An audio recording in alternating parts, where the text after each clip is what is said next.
नमस्कार, मैं हूं राम प्रकाश गौतम और आज मेरे पास जो टॉपिक है एक जजमेंट है त्रिपुरा हाई कोर्ट का। ये जजमेंट है साहिल इंटरप्राइजेज। साहिल इंटरप्राइजेज जो है ये एक रबर प्रोडक्ट का ट्रेडिंग करती है और इसके ऊपर त्रिपुरा डिवीजन 1 का डिमांड है 1,11,60,830 रुपीज का with interest and penalty under section 73। ये पेनाल्टी किस चीज का है? ये पेनाल्टी है कि यहाँ पे जो इस कोर्ट में चैलेंज किया गया है ये एक constitutional validity of CGST act 2017 के section 16 sub section 2 clause C के लिए है।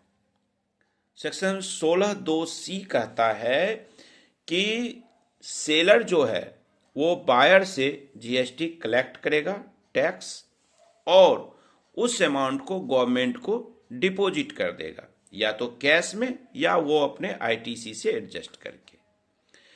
अगर सेलर ने बायर से जो कलेक्ट किया ITC टैक्स उसे जमा नहीं करता है तो जो बायर है वो ITC जो टैक्स उसने पे किया सेलर को वो टैक्स का ITC नहीं ले सकता है, इनपुट टैक्स क्रेडिट नहीं ले सकता है। ये सेक्शन 16(2)(c) कहता है। अब यहाँ पे जज साहब ने बड़ा अच्छा से सुना चीज़ों को और सोचा कि ये कैसे बायर डिफाइन करेगा कि मैं जो माल खरीदा हूँ उस पे जो मैं टैक्स दिया हूँ सेलर को वो जमा करेगा कि नहीं करेगा, कोई फंडा नहीं है। और साहिल इंटरप्राइजेज के साथ जो ये केस हुआ है यह जुलाई 2017 से जनवरी 2019 के बीच का ये ट्रांजैक्शन है। अब यहाँ पे ट्रांजैक्शन में देखिएगा क्या करता है बंदा, उस समय 2A होता था, 2B उस समय नहीं था। ट्रांजैक्शन में ये बंदा ये करता था कि R1 तो फाइल कर देता था। अब GST R1 फाइल किया तो 2A पे रिफ्लेक्ट कर गया, बट वो 3B जो है वो नील भरता था। आपके पास कोई मैकेनिज्म ऐसा नहीं है कि बायर ये डिटरमाइन कर ले या ये मतलब वो फाइंड आउट कर ले कि 3B नील भरा गया या इनकम्प्लीट भरा गया, या वो जिसको परचेज किया, जिस गुड्स को, जिस इनवॉइस को, उस इनवॉइस का डिटेल, उस इनवॉइस का टैक्स जमा नहीं किया गया। कोई मैकेनिज्म ऐसा नहीं है गवर्नमेंट के पास, इंटरनल है बट पब्लिक के पास नहीं है। अब क्या करे? अब देखिए बायर के लिए कितना बड़ा लॉस है कि एक बार तो वहां पे भी दे दिया, सेलर जिससे माल खरीदा उसको टैक्स दिया, ऊपर से वह पर्सन अब ITC नहीं लेगा।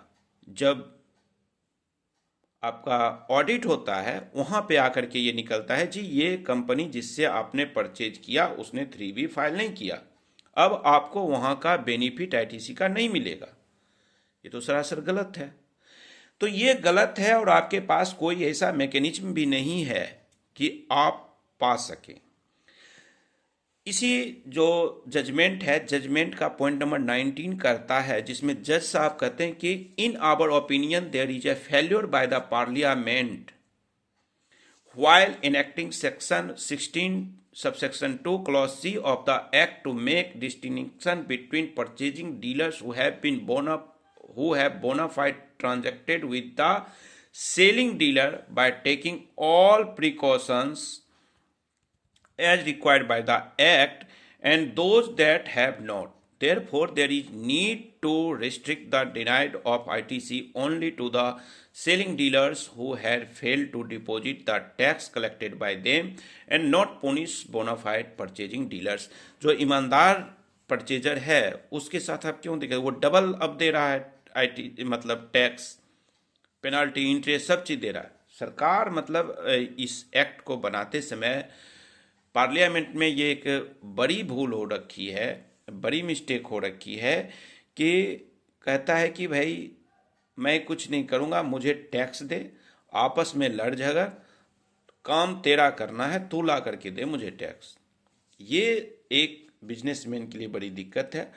और 2C जो है, सेक्शन 16 2C, ये बनाते समय ये एक मिस्टेक हुई पार्लियामेंट की तरफ से, यानी कि सरकार की तरफ से, कि ये कहना मुश्किल है कि कौन सा सेलर ईमानदार है या कौन सा बायर ईमानदार है। ये मुश्किल है कि जानबूझकर गलती की जा रही है या बाय मिस्टेक गलती हो गई है। ये सारी पॉइंट्स हैं जो कि मिस्टेक है। अब यहाँ पे कि आप जज साहब कहते हैं इस जजमेंट में कि आप ये उम्मीद नहीं कर सकते हैं कि जो परचेजर है, जो बायर है, उसके पास वो मतलब नहीं भविष्यवाणी ज्योतिषाचार्य नहीं कर सकता है कि जिससे मैं गुड्स परचेज किया हूँ वो डिपॉजिट करेगा कि नहीं करेगा टैक्स।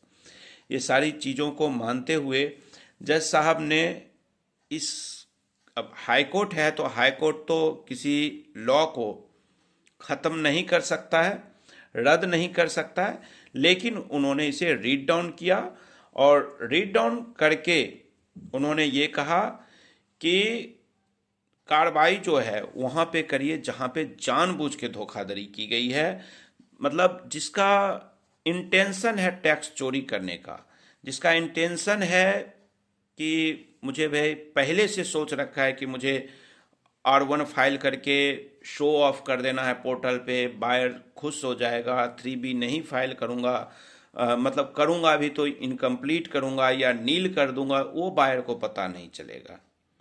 R1 का 2A से तो पता चल जाएगा कि मेरा बिल अपलोड हुआ है कि नहीं, बट टैक्स जमा हुआ कि नहीं हुआ ये पता करना मुश्किल है।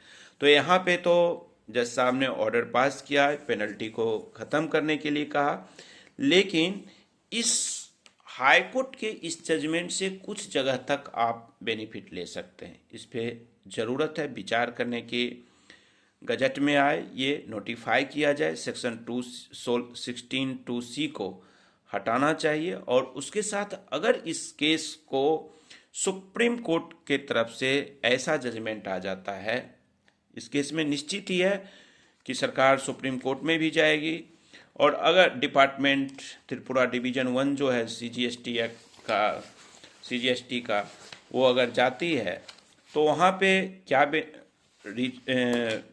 जजमेंट होता है, ये बड़ा इम्पोर्टेंट है। अगर वहाँ पे ये जजमेंट आता है कि सेक्शन 16 2C कॉन्स्टिट्यूशनल चैलेंज है और इसे रद्द कर दिया जाए तो एक बहुत बड़ा बेनिफिट होगा।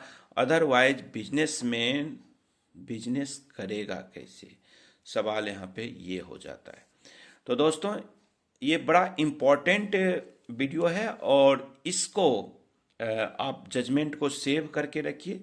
आने वाले समय में सेक्शन 2C सेक्शन 16 2C हट सकता है, ये भी हो सकता है। और ये त्रिपुरा हाईकोर्ट का जो जजमेंट है, इसका रीट पिटीशन नंबर है आपको 688 ऑफ 2022 और इसका जजमेंट का डेट आया है अभी 6 जनवरी 2026 को। तो ये जजमेंट की कॉपी जिन्हें चाहिए वो हमसे ले लेंगे 8448610923 पे व्हाट्सएप करके। टेलीग्राम वाले चैनल पे भी मैं ये अपलोड कर दिया हूँ, एज वेल एज मेरे Facebook page GST Ram Prakash Gautam पे भी ये आपको जजमेंट मिल जाएगा। Thank you, bye bye.